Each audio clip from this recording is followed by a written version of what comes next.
What's up, grinders? Welcome back to the channel. What do you think when you hear the terms second language acquisition? Do you think about how to teach people to learn a language in the most efficient and effective ways and providing said materials to help them along their journey? Or do you think about the mental net that connects all our minds in the cosmic shower of Trinos that fall upon us and help us grow languages? Is that what you think? Okay, if you don't think that second one, you clearly are not engaged within this space. Let me bring you up to date. I'm about to cook your fucking brain, okay? So you all know I've been learning Spanish using a method called ALG, the Automatic Language Growth, and I've been testing that via a website called Dreaming Spanish.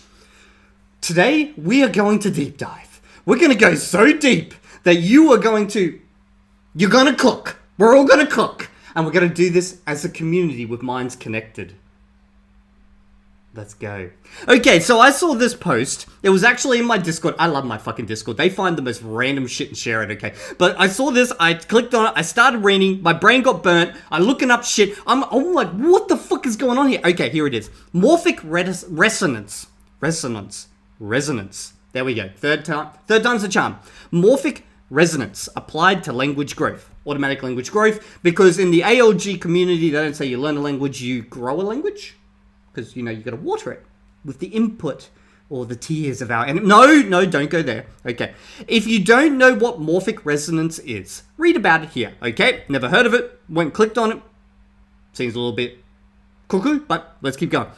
It's a very interesting idea from a biologist, supposedly with experimental evidence backing it up. But even so, it seems a bit too out there for me. I'd like to see papers on such experiments. Anyway, it was tested with Japanese. Now, I was going to summarize this because I know people don't like me to just read random blocks of text, but bro, I cannot summarize this. We're going to read this random block of text and trust me, we're all going to be smarter for it. Okay. There is mounting evidence that as more and more people learn to do something, it becomes easier for others to learn to do it.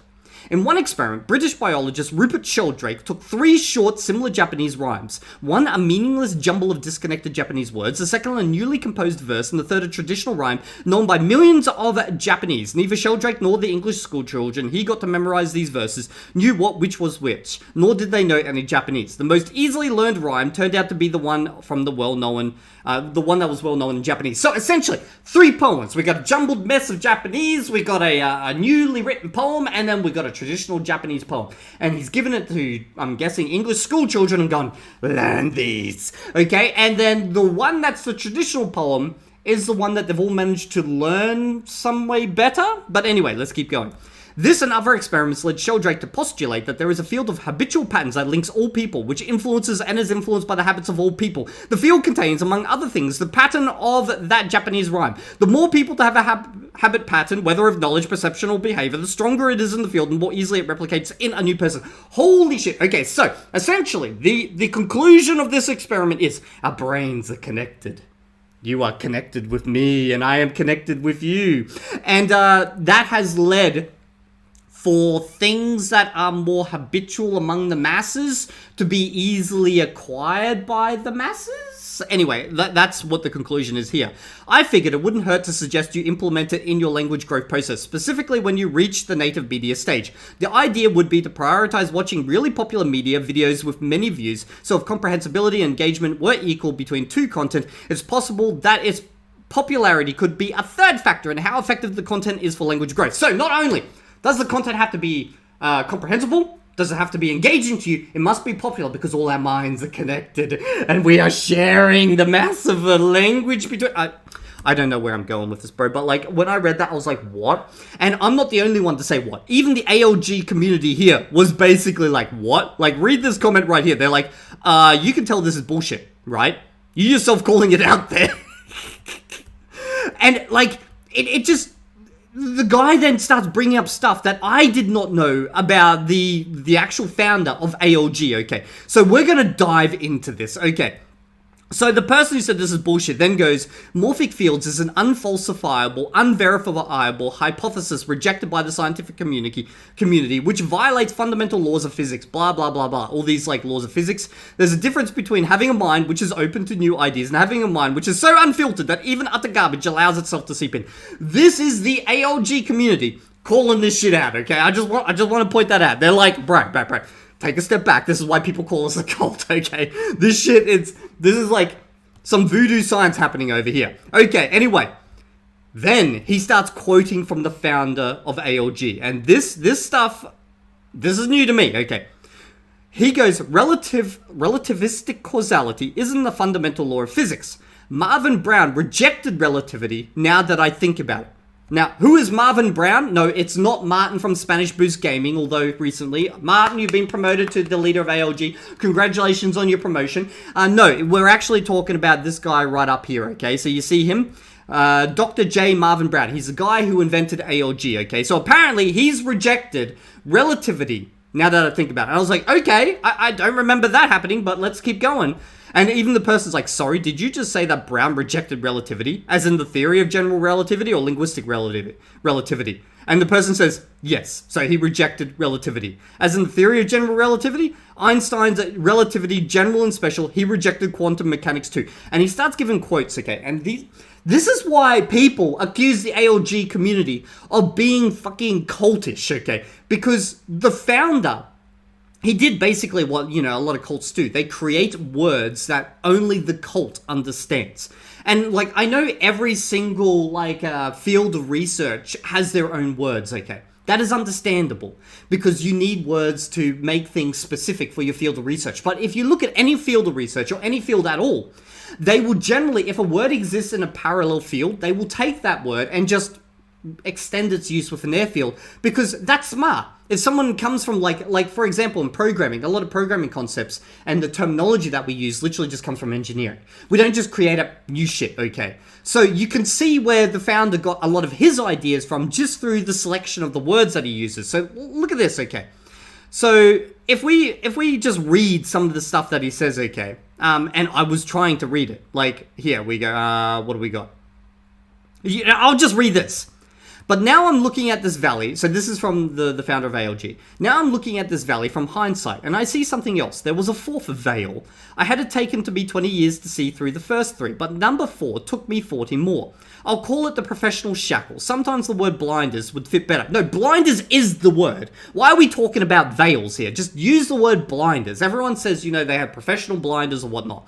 Every profession has its blinders. Can you imagine giving a PhD in physics to a candidate who refused to accept relativity and quantum mechanics? I don't have the physics blinders and can sometimes see things in physics that physicists could never see. So he's basically saying because they are trained within this field, they're basically indoctrinated within this field. Him as an external third party can look at them and say, you guys are wrong because, well, you're just indoctrinated, okay? Now, in some cases, that is kind of, in a way, true. That does kind of happen, okay? But let's keep going. It was in my 4th quarter, a cold day in April of 1983. I love how he starts these things. A cold day in April 1983. Like, this is a mysterious diary reading. I had found a textbook that tried to explain the reality of magnetism in addition to the math. The realities of relativity are not easy for an old brain to picture, and it was taking me time.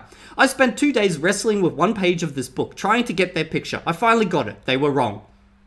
Okay. Okay. This kind of reminds me of, we've all got that cuckoo uncle who's like, I went and watched that speech on YouTube by that person who knows a lot of stuff about that thing, and I know nothing about that thing, but after watching that speech, I know they're wrong. You know what I mean? It gives me those vibes.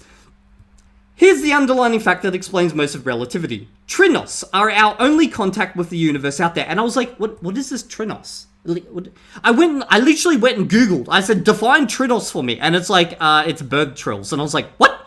So I literally went and searched this article to find out what the fuck is a Trinos, okay? This is from the ALG guy.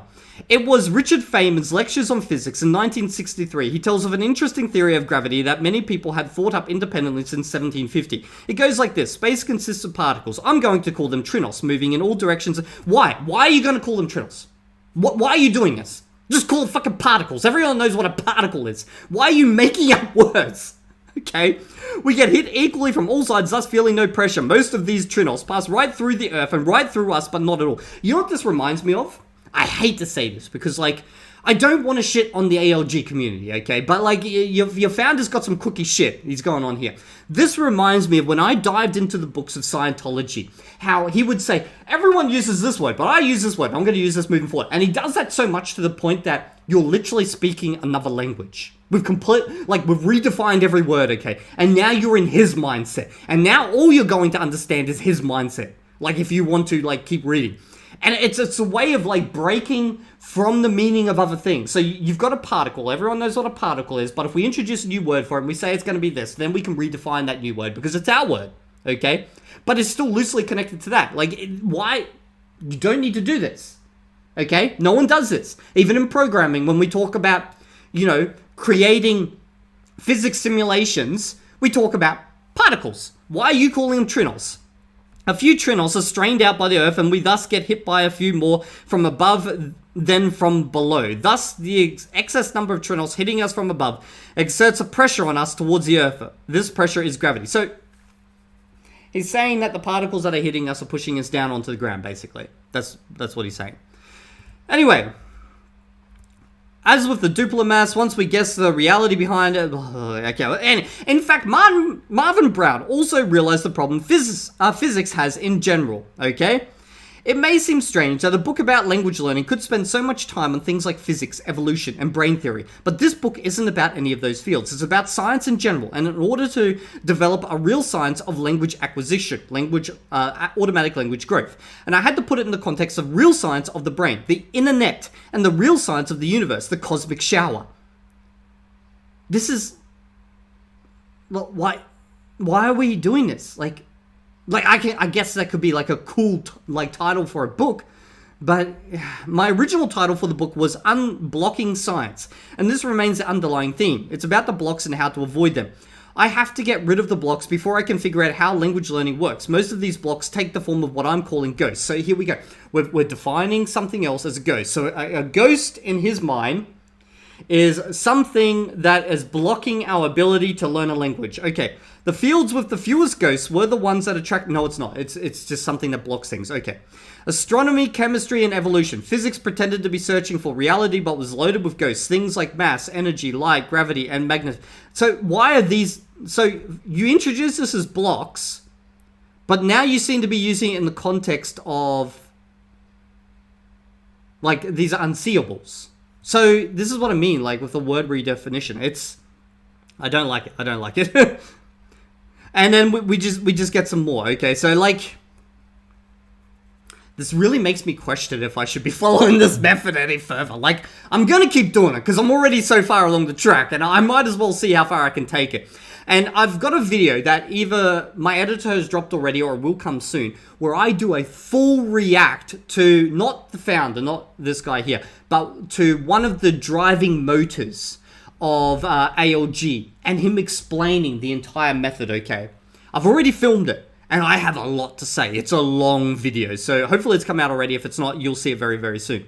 Okay, so if your brain's not cooked by this point, I'll leave a link to this thread down in the comments section, but I just want to summarize something. I think ALG essentially is just extensive listening. They've taken extensive listening and the fact that if you do enough listening with time, you will start to improve in your adjacent areas, such as speaking and stuff like that. And then they've created a bunch of beliefs around why that happens. And I don't think any of those are based in reality. Okay, maybe a couple of them are based in reality, but most of them are not based in reality. And they've just taken this as a given. That's the problem I'm seeing right now, okay? And this whole use of, like, redefining words and then using kind of, the words that I would say is associated with spiritualism and these types of things to explain how the world works. It's why the ALG community, okay, you guys get a really, really bad rap. Like, yeah. Anyway, I hope you guys have enjoyed this, whatever this was. I'll see you all in the next video. Make sure you sub to the channel or I will stab you.